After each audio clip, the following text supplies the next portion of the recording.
वड़ाई साहब जो इन्होंने बात की, थोड़ा ज़रा अब आ जाते हैं मौजूदा सिस्टम। आप क्या लगता है, आपकी अक्ल सलीम क्या कहती है कि ये जो एक सेटअप आया है, बनाया गया है या इन प्लेस है, ये कितना आपको आगे जाता नज़र आता है? और क्या इन्हीं क्रच जिनका जिक्र इन्होंने किया कि जो हमारी सिविलियन इशराफिया है, इन्हीं क्रचेस के साथ ही सारे चलती रहेगी? नहीं, देखिए, बुनियादी तो बात यही है कि एज ए डेमोक्रेट मेरी थिंकिंग तो यही है कि डेफिनेटली कॉन्स्टिट्यूशन के ऊपर 100% पाबंदी ज़रूर। मतलब जो आपके लतीफ़ा बड़ा मशहूर है, कंपनी चलती नज़र नहीं आती, उस हवाले से मैं पूछ रहा हूँ। नहीं, मैं यही कह रहा हूँ कि जो इस वक्त की पॉलिटिकल गवर्नमेंट है वो पॉलिटिक्स नहीं कर रही। पॉलिटिकल गवर्नमेंट पॉलिटिक्स नहीं कर रही, और ना मैं इसको पॉलिटिकल गवर्नमेंट समझता हूँ। ठीक है, ये खुद पॉलिटिशियन ज़रूर है पर पॉलिटिकल गवर्नमेंट नहीं है। और उसकी वजह यह है कि जो पॉलिटिकल सपोर्ट इन्हें जनरेट करनी चाहिए थी वो ये ना जनरेट कर रहे हैं, ना उस तरफ तवज्जो दे रहे हैं, सिर्फ गवर्नेंस कर रहे हैं। दुनिया में जो पॉलिटिकल गवर्नमेंट्स होती हैं वो 2 काम करती हैं, बल्कि 3, हमारे जैसे मुल्क में 3। एक तो ज़ाहिर है कि अपनी इस्टेब्लिशमेंट के साथ अच्छे तल्लुकात रखना, उसमें शहबाज साहब बहुत कामयाब है। नंबर 2 गवर्नेंस, वो भी किसी हद तक वो कर रहे हैं। तीसरा उसका सबसे इम्पॉर्टेंट पार्ट होता है कि आप आवाम को साथ लेके चलें, आप एक नैरेटिव बनाएं, आप उस नैरेटिव को आगे बढ़ाएं और स्टेट को उसकी सपोर्ट हासिल हो उस नैरेटिव की, ताकि लोग जुड़ें साथ। ये कमी है फ़िलहाल इस सिस्टम के अंदर, और यही इसी से सियासी अदम इस्तेकाम जो है वो जन्म लेता है। तो बुनियादी बात यह है कि उसकी वजह क्या है कि एक मुल्क की एक सियासी पार्टी, वो ज़ाहिर है उसने ना इस इलेक्शन को माना, ना उन्होंने इस सिस्टम को माना। पार्टी भी बड़ी है, वो अब पार्टी बड़ी है, लेकिन मैं ये नहीं समझता कि ये सिर्फ ये कोई पहली दफ़ा हुआ है।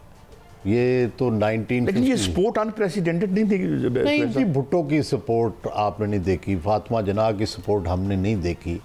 हर ज़माने में क्या मशरक़ी पाकिस्तान से मोहतरमा फातिमा जनाह तमाम तर हथकंडों के बावजूद जीत गई थी। जुल्फ़िकार अली भुट्टो 79 का जो लोकल गवर्नमेंट इलेक्शन है, लाहौर में 100 बंदे उनके जीत गए थे। तो ये हर वक्त की एक टाइम होता है। ठीक है, आजकल मीडिया ज़्यादा है, उसकी प्रेजेंटेशन, लेकिन अगर इनको रास्ता मिलता जाता, जी, जितने आपने एनुमरेट किए हैं, तो बेहतर ना होता? नहीं, मैं तो यही तो मेरा फ़लसफ़ा है। मैं ये कहता हूँ कि ये गलत हुआ और अब भी ये गलत हो रहा है। लेकिन क्वेश्चन ये है कि हर वक्त की एक नज़ाकत है। इस वक्त की नज़ाकत ये है कि क्या अब सोल्यूशन क्या है। हर बंदा ये एक स्टेलमेट बना हुआ है, स्टेलमेट बना है। अब इसमें सोल्यूशन क्या है? फौज या हुकूमत क्या चाहती होगी कि जो इमरान खान है वो इस सिस्टम को चलने दें? यही चाहते होंगे ना। मतलब मैं इमेजिन कर सकता हूँ कि मेरे ख्याल में उनका ये होगा कि यार सिस्टम को चलने दें, हम इकॉनमी ठीक कर रहे हैं, एक जैसा भी इलेक्शन था वो हो गया, अब आगे चले। अब इमरान खान को टारगेट करना चाहिए कि क्या अगला इलेक्शन फेयर होगा, क्या अगला इलेक्शन जो है उसके लिए ये सारे मुज़ाकरात होने चाहिए। तो ये सेटलमेंट होनी चाहिए कि भाई अगला इलेक्शन फेयर एंड फ्री हो, और ताकि ये वक्त चाहे गुजर भी जाए, कुछ नहीं, 2-3 साल कौमों की ज़िंदगी में कुछ भी नहीं होते, तो आगे क्या होगा हमें उसकी पॉसिबिलिटी नज़र आती है आपको? मेरा ख्याल है कि अल्टीमेटली इसी नतीजे पे पहुंचना है। अच्छा, एक और नतीजे तक पहुंचने इमरान खान को पावर देनी पड़ेगी आपके ख्याल में? नहीं, देखें, मैं इनकी बात से इत्तफाक करता हूँ और ये मैंने तजवीज़ बहुत पहले दी थी कि कोलेशन गवर्नमेंट जो है या एक नेशनल गवर्नमेंट जो है वो सलूशन है आगे जाने का, ताकि अगले इलेक्शन तक का रास्ता जो है वो बने और उसमें वो भी बैठे हों, ये भी बैठे हों, ताकि एक दूसरे के ऊपर चेक्स एंड बैलेंसेस हो।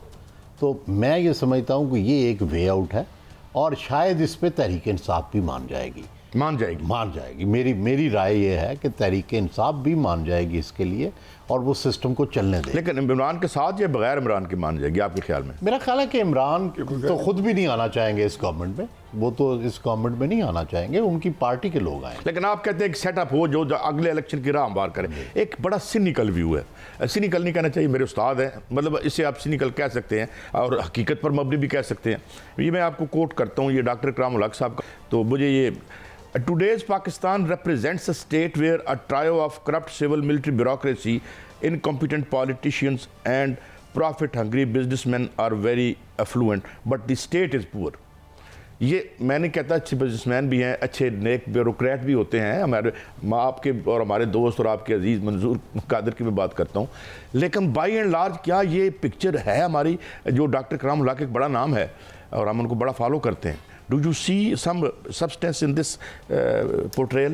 मेरा ख्याल है कि वो अब एक उनकी राय है, उस पर तो मैं कमेंट अब क्या करूं। मेरा जो है, मैं तो मेरा ख्याल है कि जो इम्पोर्टेंट चीज़ है वो चाहिए साहब की आखिरी फिक्र है और हमें उस पर काम करना चाहिए। मीडिया को उसके लिए मैक्सिमम जो है इसके लिए अपनी एक कैंपेन करनी चाहिए। इस मुल्क को ये बात ज़हन से निकाल दे कि इस सियासी अदम इस्तेहकाम के साथ पाकिस्तान आगे बढ़ सकता है और सियासी अदम इस्तेहकाम उस वक्त ख़त्म होगा। अब ये तो कर नहीं सकते कि आप नवाज शरीफ के साथ ये सिस्टम उसको अनाइलेट कर दे। अब RTS का जिक्र ना करें, फॉर्म 47 का जिक्र करें। मैं आपको हक देता हूँ कि आप 47 का जिक्र करें, मैं आपको हक देता हूँ। आप कहें मेरी हुकूमत अमेरिका ने कराई है, लेकिन आप ये क्यों नहीं कहते कि नवाज शरीफ की हुकूमत भी अमेरिका ने कराई है? क्योंकि अमेरिका हर हमारी जब भी इसका क्राइसिस आता है तो कोई ना कोई उनको रोल होता है या हमदर्दी होती है या जाके मिल लेते हैं, भाई हमें कोई इतराज़ नहीं होगा। भुट्टो साहब को हटाना हो तो अमेरिका कहेगा हमें कोई इतराज़ नहीं। मैं तो खुद इस बात का एनी शायद हूँ कि सड़क के ऊपर आप कैंपेन चलाएँ। एक और उसकी बहस है कि लंबी के क्या जो रुख इख्तियार करती है। आप जब तक आपने इसी नवाज शरीफ साहब को इसी हथौड़े से इस तरह से ख़त्म किया, बिल आखिर वो तंग आमद बजांग आमद उन्होंने अपनी सियासत जो पार्टी हवाले कर दी। पार्टी वैसे ही उनको जो डिच करके चली गई। अब सोशल बेस तो उनकी लगता है रोड हो गई है। नहीं मेरे उस वक्त ग्रेस नहीं हो। ये देखो ये और बहस है। अब क्राइसिस ये है कि आप इस हालत में, मैं हकीकत कहता हूँ कि आज मेरी बात लिख लें, इस मुल्क में नवाज शरीफ को सियासत में आपको लाना पड़ेगा। शहबाज शरीफ नहीं लीड कर सकते यार, कौन देखो आपको कट काट है ना। जैसे इमरान खान साहब जो है वो शहबाज शरीफ का एक और मेरा सवाल आपसे नहीं, मैं एक बात करता हूँ, इसको मुकम्मल कर लूँ। नवाज शरीफ की क़यादत में आप एक कौमी हुकूमत बनाएं और Imran Khan deputy prime minister दे, जरदारी साहब दें, फजल रहमान साहब दें, जमात इस्लामी से भी ले लें, और भी जो पार्टी है उनके को, और पाकिस्तान चोरी असम्बली में है या नहीं है, जिस किसी की 3-4-5% पाकिस्तान के अंदर हमायत है उनको करके और 5 साल के लिए इस कौम से वादा करें। देखो आप कहते हैं रिकॉन्सिलिएशन हो या हमारा कोई मामला हो, सच आप बोले नहीं। मैं तो ये बात देखो मैं तो कह चुका, मैं तो ये बात जो चौधरी साहब कह रहे हैं, मेरे बेटे ने 13 अप्रैल 2022 को मेरे पास बैठा था, मैं कॉलम में भी 1-2 में जिक्र किया और TV प्रोग्राम में कई दफ़ा जिक्र कर चुका हूँ। मुझे कहते हैं जी आप क्या देख रहे हैं, इमरान खान साहब को इक़्तिदार से अलग हुए 3 दिन हुए थे। मैंने कहा पहला राउंड जीत किया है कि सारी बातें लोगों ने भुला दी, ना कोई वादा पूरा किया, ना कोई बुज़दार जैसे उसने बंदे दिए, करप्शन आम थी, जो हमारा इंडेक्स था करप्शन का 116 से 142 पर तक पहुँचाया, लेकिन लोग भूल गए। अच्छा लेकिन दूसरा राउंड जो है वो है इलेक्शन लेना। अगर वो इलेक्शन नहीं ले सकते हैं ना, जो नहीं मिलेगा इस बयानिए के साथ, अब उनको अब उनको खुद हिकमत अमली बनानी है। एक और कैसा बनाए कि ये उनको इलेक्शन मिल जाए और एक मामला आगे चले। मैं एक बड़ी डेवलपमेंट दिलचस्प चॉइस साहब मैंने देखी। मिसाल के तौर पर किसानों की जो मूवमेंट इंडिया में बनी, उन्होंने कहा कि खबरदार अगर कोई पॉलिटिशियन यहाँ आया था।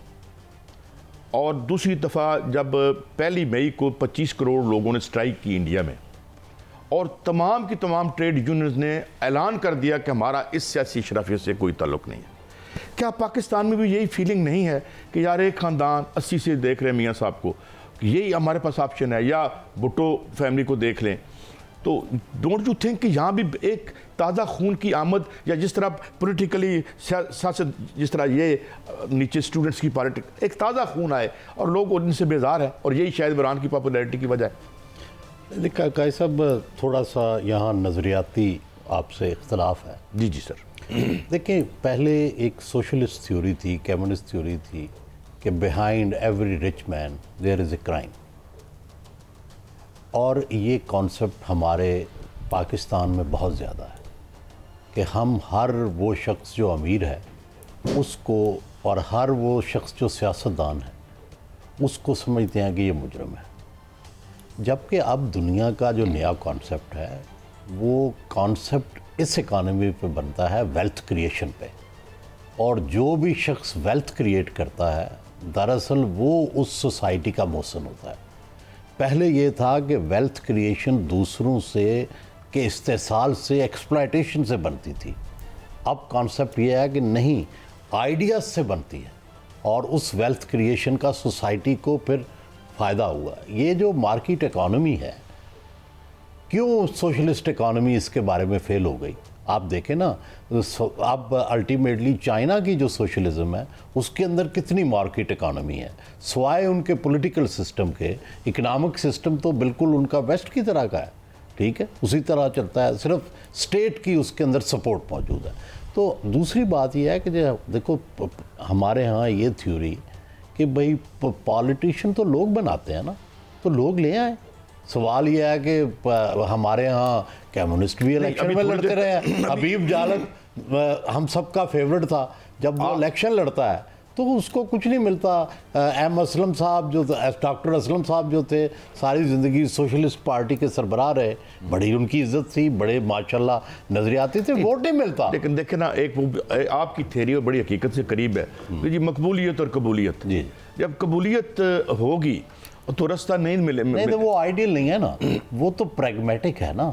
आइडियल तो ये है जो मकबूल होगा वो ही कबूल होगा। चले मैं खुल के सवाल कर लेता हूँ। जब सईद काजी और एवरीबॉडी एल्स उधर ही देखेगा कि यार वही हमें लेके आएंगे, तो पॉलिटिक्स का क्या एतबार रह जाएगा? मैं वही कह रहा हूँ ना कि ये आइडियल नहीं है। आइडियल की कोशिश करनी चाहिए। सवाल तो ये है कि क्या अब मर जाएं मौजूदा हालात में? नहीं मरना तो नहीं ना। हम शनाख्त तो कर लेना। हाँ, नहीं, शनाख्त यही है कि आइडियल जो दुनिया में 116 ममालिक में जिस तरह आज़ादी ली है लोगों ने, जिस तरह सिस्टम बने हैं, हम भी बनाएं। हमने उस तरफ जाना है, उसके लिए ज़ाहिर है स्ट्रगल होती है। अब पाकिस्तान की एक अपनी स्पेसिफिक हिस्ट्री है।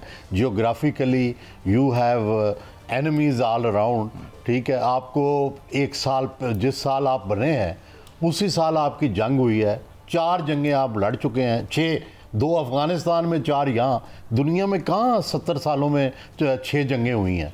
और उसके बाद क्या इकॉनमी ने रहना है?